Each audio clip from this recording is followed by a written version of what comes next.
5 ওয়াক্ত নামাজ কালাম পড়ে, এরপরেও জাহান্নামে যাবে যারা, তারা হলো 17 শ্রেণীর লোক। আমরা এক নজরে আবারও বলে দিচ্ছি, হারাম খাদ্য যে গ্রহণ করে, 1 আত্মীয়তার সম্পর্ক ছিন্ন করে যে, নাম্বার 3 প্রতিবেশীকে যে কষ্ট দেয়, নাম্বার 4 মা বাবার অবাধ্য সন্তান, মা বাবার কথা শোনে না সে, নাম্বার 5 উগ্র মেজাজি, তেড়া, গোয়ার, সবাইকে দমায় রাখে, এই টাইপের লোক।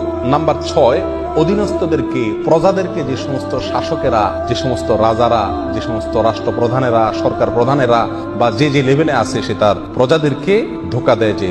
নাম্বার 7 অন্যের সম্পদকে অন্যায়ভাবে আত্মসাৎকারী ব্যক্তি। নাম্বার 8 উপকার করে কারোর খোঁটা দেয় যে ব্যক্তি সে। নাম্বার 9 চগলখোর ব্যক্তি জান্নাতে যাবে না, মানুষের পিছনে কথা লাগায় বেড়ায় একজনের আরেকজনের কাছে। নাম্বার 10 অন্যকে নিজের পিতা হিসাবে, নিজের বাবাকে না বলে, পরিচয় না দিয়ে অন্যকে নিজের বাবা হিসাবে, পিতা হিসাবে পরিচয় দেয় যে ব্যক্তি সে।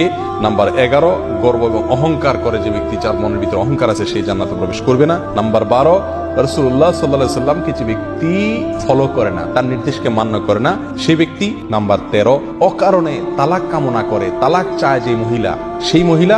নাম্বার 14 দুনিয়াবী উদ্দেশ্যে যারা এলেম শিখে, কোরআন হাদিস শিখে, এলেম অর্জন করে, আলেম হয় দুনিয়াবী উদ্দেশ্যে, দুনিয়ার কোনো ধান্দায়, আল্লাহকে খুশি করা ছাড়া অন্য কোনো ধান্দায়, তারা।